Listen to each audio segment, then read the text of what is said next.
થોડી કન્ફ્યુઝન થઈ ગઈ હતી અને એવું હતું કે મારે જવું હતું હોચિમિન સિટી. આજે જ ફ્લાઇટ મેં બુક કરાવી, કેન્સલ થઈ ગઈ અને પછી મેં ફરીથી બસ જ કરાવી કેમ કે બસમાં શું છે મુસાફરી ઘણી લાંબી છે અને થકાઈ બહુ જવાય છે. તો મને એવું હતું કે આ વખતે હું બસ બુક કરું, સોરી બસની જગ્યાએ ફ્લાઇટ બુક કરી નાખું, વાંધો નહીં 6,000-7,000 રૂપિયા થતા હતા. તો પછી સેટ થઈ ગયું બસનું, કેમ કે ફ્લાઇટની ટિકિટ અત્યારે કોઈ લાસ્ટ મોમેન્ટમાં હતી નહીં. તો મેં હવે બુક કરાવી નાખી છે બસની ટિકિટ, કાંઈક 7 લાખ રૂપિયાની છે, એટલે એપ્રોક્સ 2100-2200 રૂપિયા, 2300 રૂપિયા થાય અત્યારે મેં મની એક્સચેન્જ કરાવી એ પ્રમાણે. અને ઓચિંતા મારી પાસે કેશ જે છે ને એ પૂરા થઈ ગયા હતા, એટલે વિયેતનામના કેશ પૂરા થઈ ગયા હતા, એટલે અહીંયા ડોલર એક્સચેન્જ કરાવ્યા આપણા ઇન્ડિયન રેસ્ટોરન્ટમાં. રેટ ઓછા આપે છે પણ ચાલે, વાંધો ના આવે. તો હવે અહીંયાથી ચાય પીને ફટાફટ નીકળી જાઉં બસ માટે, કેમ કે 6 વાગે બસ પિક કરવા આવશે. પછી પહોંચી જાઉં ફટાફટ હોચિમિન સિટી, કેમ કે એમાં ટાઈમ તો લાગશે કંઈક 17 કલાક જેવું બતાવે છે. હવે 17 કલાક સોરી 15 કલાક બતાવે છે, 17 કલાક જેવું લાગશે. ખબર નહીં ક્યારે પહોંચીશ, શાયદ કાલે 2 વાગે. વાંધો નહીં, જ્યારે પહોંચી જાય ફટાફટ પહેલે તો, અને ચાય પી લઈને પછી નીકળી જઈએ અહીંયાથી બસ માટે. તો આપણે આવી ગયા છીએ આ દાનાંગના બસ સ્ટેશનમાં, અને એમાં આજે ફ્નોંગ ટ્રાંગ ફૂટા બસ લાઇન્સ કરીને જે છે ને એની બસ છે, અને આ એનું ખુદનું અલગથી સ્ટેશન છે. જો એટલે ઘણી મોટી ઓલી હશે બસ એજન્સી. આપણે વેઇટ કરવાનો છે અને બસ આવશે ત્યારે આપણે બેસવાનો છે, થોડો ટાઈમ છે. તો આવી કંઈક બસ ટિકિટ છે. જો દાનાંગથી સાયગોન જે છે ને હોચિમિન સિટીનું જૂનું નામ છે, અહીંયા બધા સાયગોન જ ગયા છે. અને બસનો ટાઈમ છે 19:30, એટલે 7:30 વાગે છે. બાકી ભીડ જોઈ લો તમે, ઘણી બધી છે. બસ સ્ટેશન બહુ મોટું છે અને બધી આમ તો પ્રાઇવેટ બસ છે, કોઈ ગવર્મેન્ટ નથી આવડી બસ બધી.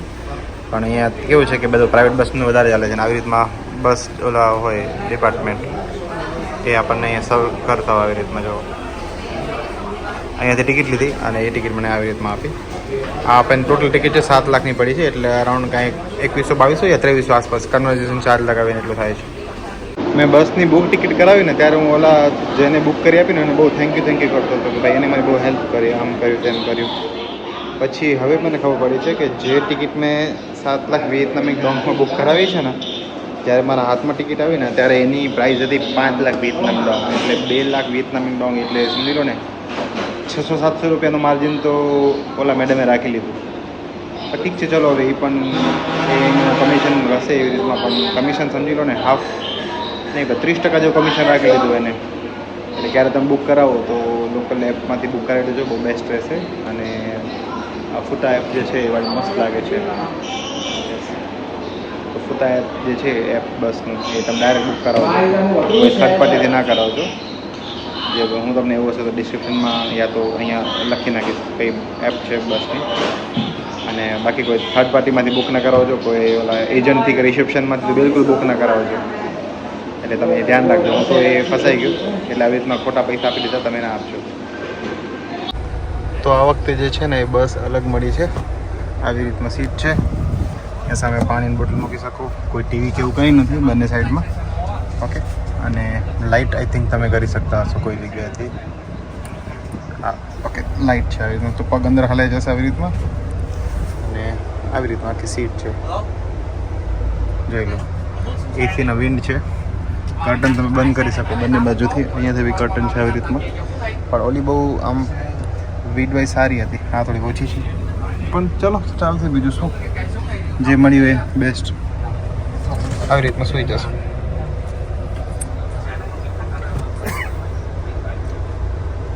ઘણી વખત કેવું છે તમે ટ્રાવેલિંગ કરતા હો તો આવી વસ્તુ બી તમને ફેસ કરવા મળે. બુક કરી હતી બીજી, આવી ગઈ બીજી, પણ સારી છે. ક્વોલિટી બીજું કોઈ ઇશ્યુ નથી, બસ બહુ સારી છે. એક તો લેટ છે, અને બીજી વસ્તુ કે સીટ બહુ જ નાની છે, બહુ જ એક બેગ રહી શકે એવી જગ્યાએ. ભાઈ અહીંયાની બસ સર્વિસને માનવું પડ્યો. જો આપણે તે બસ ચડ્યા ત્યારે કઢાવી લીધા હતા, તો હવે ઉતર્યા ને ત્યારે વોશરૂમ માટે તો એ લોકોએ ખુદની ચંપલ આપી છે. આ લોકોએ આ ચંપલ યુઝ કરી અને પછી સામે ત્યાં વોશરૂમમાં જવાનું. ભાઈ મસ્ત સર્વિસ છે આ વાળી બસ. રાતના 1 વાગ્યા છે, 1:45 વાગ્યા છે, અને ઊભી છે આ જગ્યાએ. એક બ્રેક હતું, અને ભાઈ હવે એવી હાલત થઈ મારી કે મેં આજ સવારે જ ખાલી નાસ્તો કર્યો હતો, બપોરનું જમ્યો નહોતો. લાગી હતી ભૂખ, અને આ ભાઈ કોઈ જગ્યાએ રૂકે નહીં. 8 વાગે બસમાં બેઠો છું હું, અને કોઈ જગ્યાએ સ્ટોપ આવે નહીં. પછી કરું શું, હું ક્યારનો વેઇટ કરું, હવે સ્ટોપ લેશે આ લોકો, હવે સ્ટોપ લેશે, 10 વાગે લેશે, 11 વાગે લેશે, 12 વાગે લેશે. ભાઈ ફાઇનલી 12:30 વાગે આ લોકો બ્રેક લીધો, 10-15 મિનિટ થઈ ગઈ. અને ત્યારે જઈને હું નીચે ઉતરીને જોયું તો કોઈ વેજ ઓપ્શન નહીં. પછી ફરી પાછું મેં મારો બેગ કઢાવ્યો બસમાંથી, અને પછી ભાઈ થેપલા પડ્યા તો એ થેપલા ખાવા આવી ગયા. એટલે ઘણી વખત પેકેજિંગ કરીને તમે ઘરેથી લઈ આવો ને બહુ કામ આવે. એટલે એવું નથી ઓપ્શન નહીં મળે, કદાચ મળશે બી ખરા, પણ પૂછવા ગયો તો ઓપ્શન્સ બહુ ઓછા હતા ને એમાં બી નક્કી નહીં કે આ લોકો કયો ઓઇલ યુઝ કરે, ફિશ ઓઇલ યુઝ કરી લે તો મેળ ના પડે. એટલે એટલા માટે ભાઈ આવી કન્ટ્રીમાં ફરવાની મજા આવે, પણ થોડાક જમવામાં આઉટસાઇડ એરિયામાં વાંધા પડે.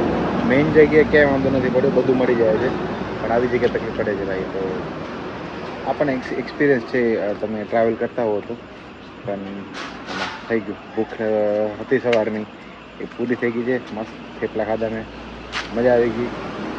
ચલો હવે મળીએ આપણે હોચીમિન સિટીમાં, અને ફરી પાછી નવી જગ્યાને એક્સપ્લોર કરીએ.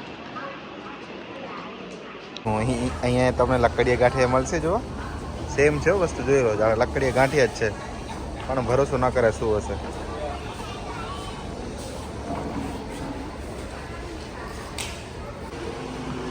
તો અમુક આવી રીતના લોકલ ધાબા ટાઈપના કહી શકો ને સ્ટોપ, એ આવી રીતના હોય છે અહીંયા વિયેતનામમાં. અને હું અત્યારે મુસાફરી કરી રહ્યો છું દાનાંગથી હોચીમિન સિટી. હવે અહીંયાથી જો 8:30 વાગ્યા છે, અત્યારે 8:45 થવા આવ્યા છે. આવું કંઈક અહીંયા હોય છે બધું, તમે વસ્તુ લઈ શકો છો. વેફર્સ થઈ ગયા કે એની લોકલ આઇટમ્સ, બધી લોકલ બધું ફૂડ મળી શકે અહીંયા. આપણી માં ખાવા માટે કંઈ નથી, અને અમુક હોય પણ હવે આપણે ખ્યાલ ન હોય કે આ ખવાય કે નહીં, એટલે આપણે સ્કીપ કરી નાખીએ, આપણે નહીં ખાઈ. અને હું બેઠો હતો રાતના 8 વાગે બસમાં, અને અત્યારે વાગ્યા છે 8:30, અને હજુ અહીંયાથી 3 થી 4 કલાકનો રસ્તો બાકી છે.